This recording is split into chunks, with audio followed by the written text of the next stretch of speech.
Bon les frérots, bienvenue sur la chaîne ABC Foot et aujourd'hui les défenseurs, je vous mets à l'honneur. Et avant de commencer quoi que ce soit, je tiens à préciser que moi je suis milieu central. Ce qui veut dire que défendre c'est quelque chose que je fais tout le temps. Et si vous voulez vraiment tout savoir, il y a 3 ans d'ici, je savais même pas défendre. Et pourtant maintenant je me débrouille quand même pas mal. Donc je vais essayer de vous donner un peu les conseils qui m'ont permis de devenir un bon défenseur. Et déjà la première chose, être un bon défenseur ça se devient pas en claquant des doigts. Déjà si t'as peur d'aller au duel, c'est fini. Tu peux abandonner l'idée de devenir un bon défenseur. Et je vais un peu vous expliquer ça avec ma propre expérience. Avant, j'avais vraiment peur d'aller au duel. En fait, me voir aller au duel, je crois que c'est jamais arrivé. Mais le jour où ma mentalité a changé, je suis passé de mauvais défenseur à défenseur correct. Après, bien sûr, mon niveau a progressé avec le temps et au fur et à mesure des matchs. Donc maintenant qu'on est un peu fixé, on va commencer par le premier conseil. La première chose, rester debout. C'est-à-dire que le tacle glissé, c'est vraiment le dernier recours. Si t'as vraiment pas le choix, alors il y a le tacle glissé. Mais sinon, tu restes debout. Parce que concrètement, si tu rates ton tacle, c'est mort, l'adversaire, tu pourras plus jamais le rattraper. Ici, je vais vous montrer un exemple d'une situation où le tacle glissé était nécessaire. Car c'était vraiment la dernière chance pour rattraper le gars.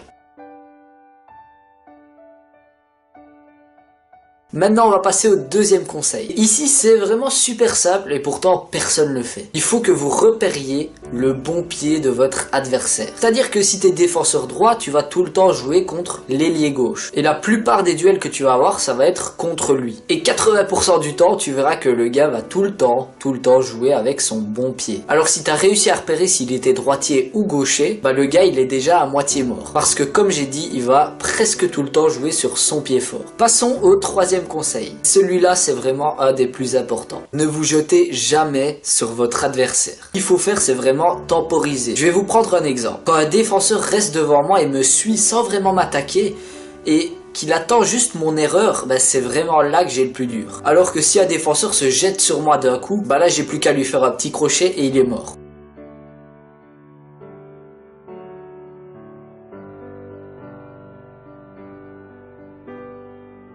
Franchement les gars, n'attaquez pas trop vite, attendez plutôt l'erreur de l'attaquant, c'est vraiment à ce moment-là qu'il faut attaquer. Ici j'ai vraiment un exemple parfait pour vous illustrer tout ça. Demandez dans le milieu.